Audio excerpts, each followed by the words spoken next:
Hi friends, quality versus quantity. இப்போ நம்ம ஒரு யூடியூப் சேனலை வந்து ஆரம்பிச்சிட்டோம். இதில் நிறைய பேர் திங்க் பண்ணுவாங்க, என்னோட கான்டென்ட் எல்லாமே வந்து குவாலிட்டியாக இருக்கணும், என்னோட வீடியோஸ் எல்லாமே வந்து குவாலிட்டியாக இருக்கணும் அப்படின்னு நீங்கள் நினைப்பீங்க. பட் இனிஷியலாக நம்ம ஒரு யூடியூப் சேனலை ஆரம்பித்தோடனே நம்மளோட வேலை என்ன இருக்கணும்னா குவான்டிட்டி தான் அதிகமாக இருக்கணும்.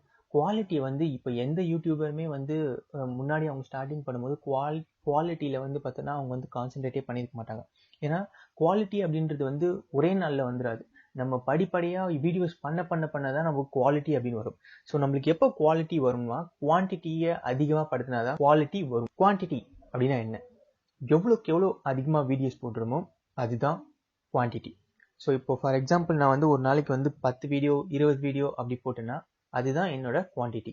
குவாலிட்டி அப்படின்னு நான் பார்க்கும்போது ஒரு நாளைக்கு வந்து ஒரு வீடியோ போடுவேன், பட் பர்ஃபெக்டாக பயங்கரமாக கேமரா யூஸ் பண்ணி லைட்னிங்ஸாக சப்போர்ட் பண்ணி அவ்வளோத்தையும் பக்காவாக பண்ணுறது தான் குவாலிட்டி. குவாலிட்டி கண்டென்ட் எல்லாத்துலேயுமே நீங்கள் கான்சன்ட்ரேட் பண்ண ஆரம்பிச்சிங்கன்னா உங்களோட வியூவர்ஸ் வந்து வருவாங்க, பட் அவ்வளோ சீக்கிரமாக வரமாட்டாங்க. ஒரே ஒரு எக்ஸாம்பிள் எடுத்துக்கிட்டிங்கன்னா, நீங்கள் ஒரு நாளைக்கு 10 வீடியோ போடுறீங்கன்னு வச்சுக்கோங்களேன்.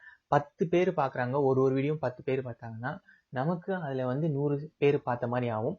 அதுலேருந்து நம்மளுக்கு 10 சப்ஸ்கிரைபர்ஸ் வர்றதுக்கு நிறைய சான்சஸ் இருக்குது. இதே நம்ம ஒரு குவாலிட்டி வீடியோ போட்டோம்னா அதே 10 பேர் தான் பார்ப்பாங்க, அதுலேருந்து நம்மளுக்கு ஒரு சப்ஸ்கிரைபர்ஸ் வர தான் சான்சஸ் இருக்குது. இனிஷியலாக நம்ம நிறைய வீடியோஸை போட்டு அதுக்கப்புறமா சப்ஸ்கிரைபர்ஸ் இன்க்ரீஸ் பண்ணி வியூஸ் இன்க்ரீஸ் பண்ணி அதுக்கப்புறமா நம்ம குவாலிட்டியை இம்ப்ரூவ் பண்ணி நம்ம அதுக்கப்புறமா ப்ரொமோட் பண்ண ஆரம்பித்தோம்னா நிறைய சப்ஸ்கிரைபர்ஸும் வருவாங்க, நிறைய வியூவர்ஸும் கிடைப்பாங்க. ஸோ இதனால் நான் உங்களுக்கு சொல்ல வேண்டியது என்னென்னா, ஒரு ஃபஸ்ட்டு யூடியூப்பை ஸ்டார்ட் பண்ணிட்டீங்க, ஸ்டார்ட் பண்ணதுக்கப்புறம் நீங்கள் எதில் கான்சன்ட்ரேட் பண்ணணும்னா உங்களோட குவான்டிட்டியில் தான் நீங்கள் கான்சன்ட்ரேட் பண்ணணும். எவ்வளோக்கு எவ்வளோ அதிகமாக வீடியோஸ் போடலாம் அப்படின்னு நீங்கள் திங்க் பண்ணி உள்ளே வாங்க. நிறைய வீடியோஸை போடுங்க. வீடியோஸை போட்டதுக்கப்புறம் நீங்கள் நல்லா உங்களோட சேனலில் இம்ப்ரூவ்மெண்ட் பண்ணலாம். ஸோ இந்த வீடியோ பிடிச்சிருக்குன்னு நினைக்கிறேன். வேற ஒரு வீடியோவில் வேற ஒரு தகவலோட உங்களை வந்து சந்திக்கிறேன். நன்றி, வணக்கம்.